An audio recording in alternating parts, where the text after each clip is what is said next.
Use of when. When का हिंदी में शाब्दिक अर्थ है कब। To know and to inquire about a time. जब भी हमें किसी समय की बात करनी हो, किसी समय के बारे में पूछना हो, तो हम व्हेन का प्रयोग करेंगे। व्हेन हमारा WH फैमिली का सदस्य है, WH फैमिली का पार्ट है। बाकी WH फैमिलीज की तरह इसमें भी व्हेन के तुरंत बाद हेल्पिंग वर्ब का प्रयोग होगा। इसका कंप्लीट फॉर्मूला बनेगा when plus helping verb plus subject plus rest sentence plus question mark. When is your marriage? तुम्हारी शादी कब है? When are you going to marry? When will you go to Chandigarh? When is your birthday? When do you remember me? When did you quarrel with him? When police raid on that industry? When did you sell your shop? When does she get up? When do you get up? When have you returned from school? When was he writing a book? When had he left Yamunanagar?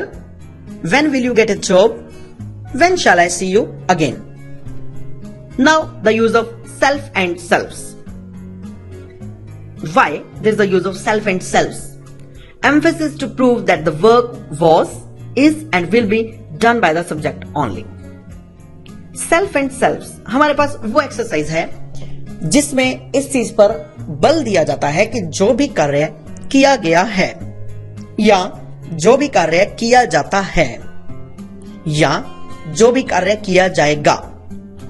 दोबारा से सुनिएगा, जो भी काम किया गया है यानी कि पास्ट की बात, या जो भी काम किया जाता है वर्तमान की बात, या फिर जो भी काम किया जाएगा यानी फ्यूचर की बात, वो केवल और केवल कर्ता द्वारा स्वयं ही किया जाएगा।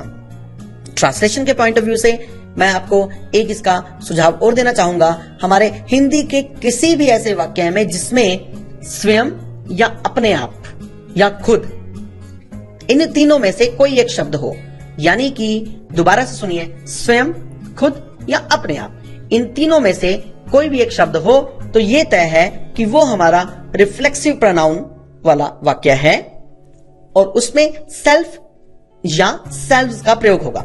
सेल्फ का प्रयोग हम सिंगुलर के लिए किया करते हैं और सेल्व्स का प्रयोग प्लूरल के लिए किया करते हैं। इसका फॉर्मूला है सब्जेक्ट प्लस हेल्पिंग वर्ब या फिर वर्ब, दोनों में से कोई एक चीज, plus rest sentence plus reflexive pronoun. हालांकि रिफ्लेक्सिव प्रोनाउन कई बार वाक्य के बीच में भी प्रयोग किया जाता है, लेकिन वाक्यों को सुगम बनाने के लिए मैंने आपको रिफ्लेक्सिव प्रोनाउन वाक्य के अंत में प्रयोग करने के लिए ही सुझाव दिया है।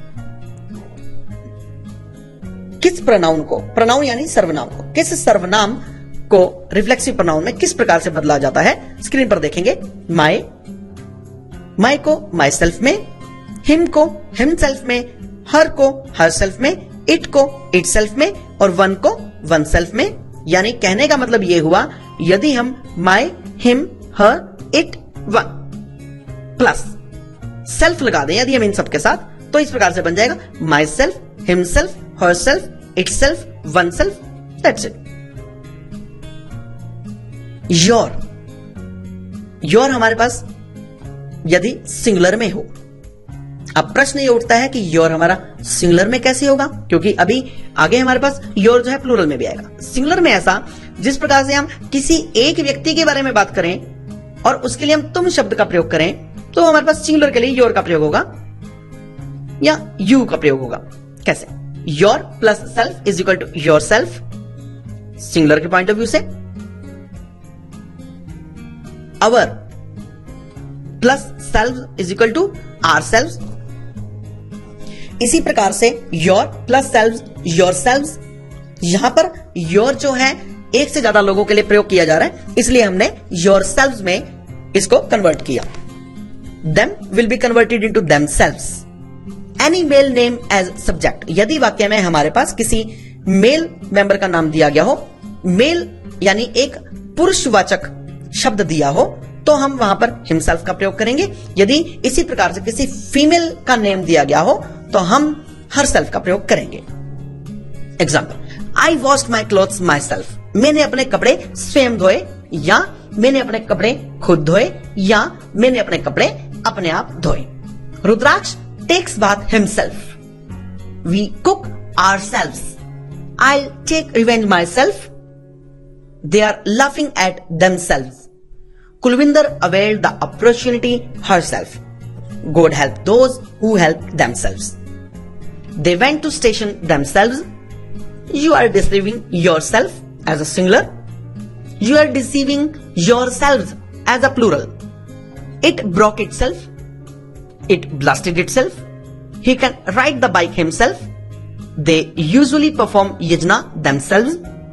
She can go home herself. They may remember themselves. They will contest the election themselves. She is enjoying herself. Ramesh is taking the revenge himself. Situational conversational exercise. एक फ्रूट शॉप पर एक कस्टमर में और एक shopkeeper में, यानी कि एक दुकानदार में और एक ग्राहक में किस प्रकार से बातचीत होती है उसके बारे में आप यहां पर डिस्कस करेंगे. Shopkeeper: good morning sir, how may I assist you? Customer: I want to purchase some banana. How much does banana cost? Shopkeeper: ₹30 per dozen. Customer: and apples? Shopkeeper: ₹80 per kilogram. Customer: okay, then pack 2 dozen bananas. Shopkeeper: okay.